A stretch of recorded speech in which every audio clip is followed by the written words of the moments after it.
Bom dia a todos, bom dia a todas. Nós estamos entrando numa reta final de ano, um ano que foi muito complicado, um ano que a Assembleia Legislativa caminha para dar um passo importante nos últimos anos, na sua trajetória.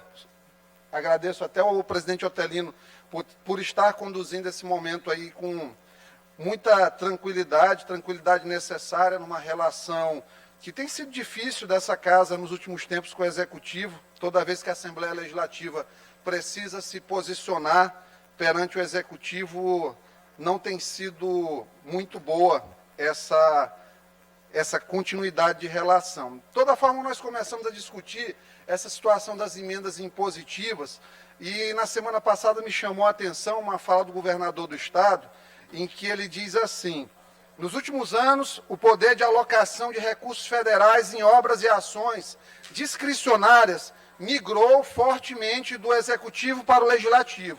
Isso ajuda a explicar impasses e contendas. Temos uma parlamentarização de funções de governo sem o parlamentarismo. Me pareceu uma crítica muito subliminar do governador, que é uma pessoa muito inteligente, escreve muito bem, ao que a gente está tratando aqui, deputado César, das emendas impositivas. Mas vamos buscar um pouco mais para trás, para o mês de maio, uma fala do governador sobre as emendas impositivas.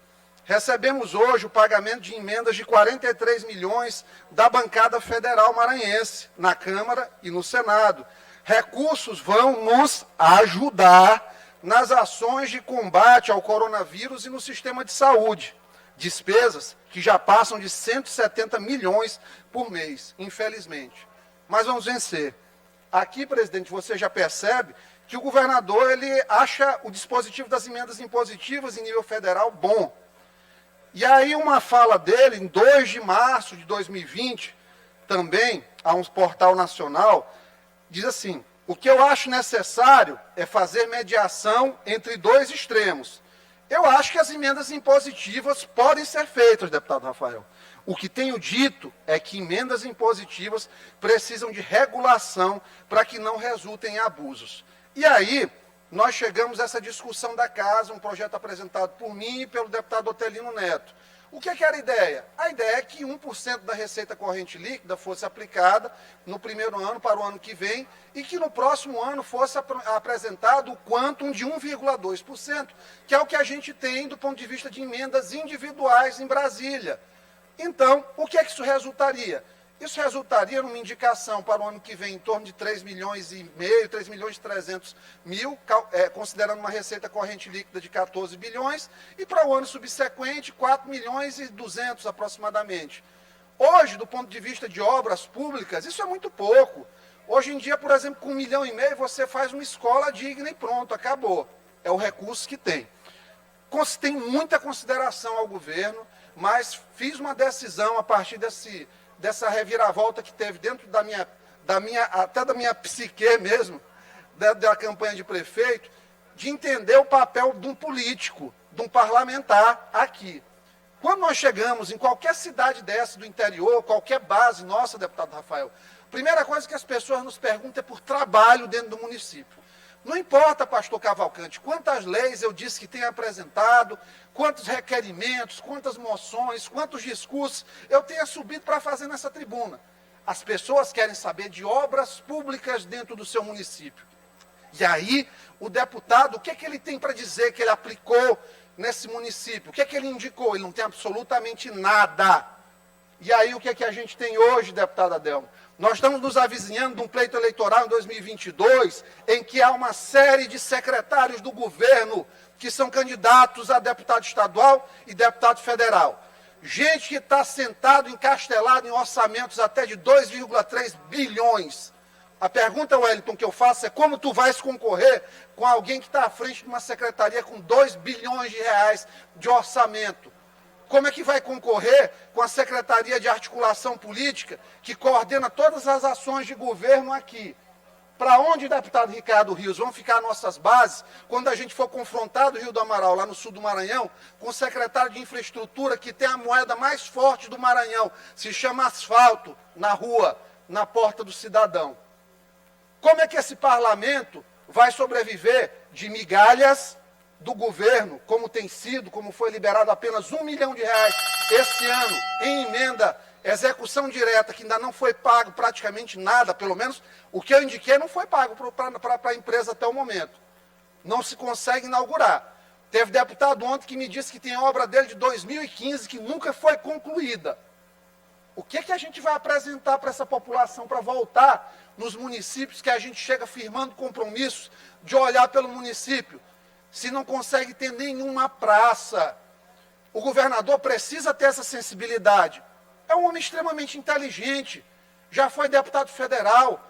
Como deputado federal, era um entusiasta das emendas impositivas. Nós estamos falando, quando se fala em nível federal, de 2,2%, somando emenda individual, emenda de bancada, emenda de comissão mista de orçamento, todos esses tipos de emenda. Aqui, nós solicitamos 1%. Pois bem, veio uma proposta de 0,75%, ainda com a obrigatoriedade de executar metade apenas. Metade.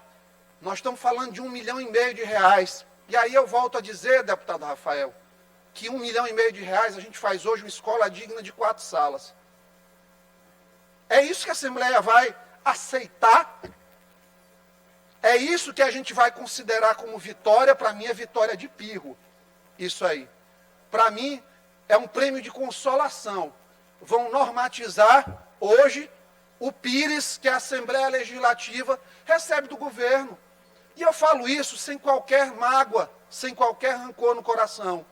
Mas eu, quando saí, deixei um pouco de lado minha profissão para fazer campanha em mais de 50 municípios do Maranhão, arriscando a minha vida em estradas, lutando dia após dia aqui nessa Assembleia, contra muita gente poderosa, sabendo da dificuldade que é o voto, o que é honrar a confiança das pessoas. A gente precisa ter algo, sim, para mostrar nos municípios. E essa relação com o governo, de vassalagem, de quando a gente não vai votar com o candidato do governo no segundo turno, porque a gente não tem nem autonomia.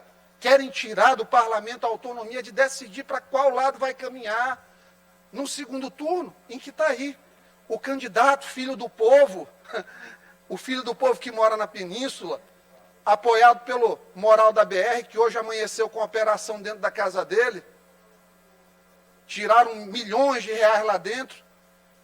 Era isso que a gente tinha que ser forçado a apoiar?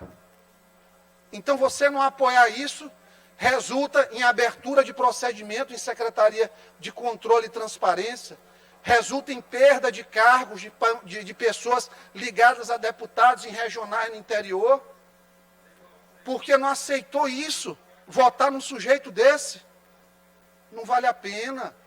Então, eu peço, vamos baixar as armas nesse momento e dialogar. Dialogar por uma emenda impositiva que ela respeite o parlamento maranhense. Porque é de respeito que o parlamento precisa para que possa continuar honrando a população. E a população só será honrada se o parlamento tiver altivez, voz, para que cada maranhense tenha vez. Se a gente for considerar o que tem previsto para o ano que vem, nós temos aumento aí de 12 milhões para a Secretaria de Comunicação, dá 13,9%.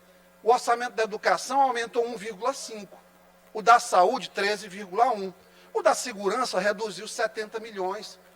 Ou seja, nós que estamos querendo emenda impositiva para fazer investimento nas bases, porque nós conhecemos o dilema das bases, em saúde e educação, nós temos que nos contentar com R$1,5 milhão. O resto, a outra metade, é se o governo quiser pagar. Eu antecipo, sou contra, conclamo todos os colegas a não aceitarem isso. Se quiserem ter algum resquício de dignidade, cada um de vocês aqui que estão assistindo, não aceitem. A receita corrente líquida vai para 16 bilhões para o ano que vem. Estão querendo dar um pingado aqui para a Assembleia Legislativa e nós não podemos aceitar. Não por rebeldia ao governo. Não tem nada a ver.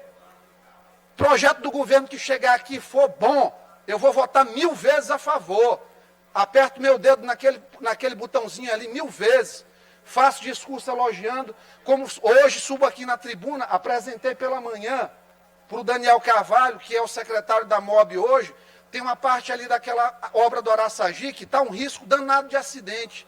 Ele já me mandou uma resposta imediata, dizendo, deputado, vamos ajustar essa sinalização hoje mesmo. Me mandou o projeto definitivo. Trabalho excelente. Essa turma ligada ao Felipe Camarão, que eu chamo de Camarão Boys aí, que cresceram junto com ele no governo, excelentes os meninos, dão resposta. O que é bom sempre vai ser falado. Agora não contem comigo para ser capacho, para me contentar com migalhas aqui.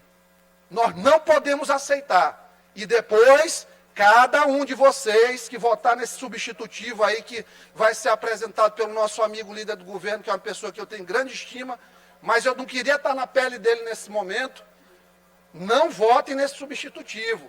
Quem estiver na CCJ e assinar esse substitutivo, vai selar sua sentença de vassalagem para o ano que vem. Tá certo? Muito obrigado. Eu acho que era isso que eu tinha para falar. Nós precisamos, de fato, harmonizar essa relação por um parlamento que seja, de fato, representativo e não subserviente no Maranhão. Muito obrigado.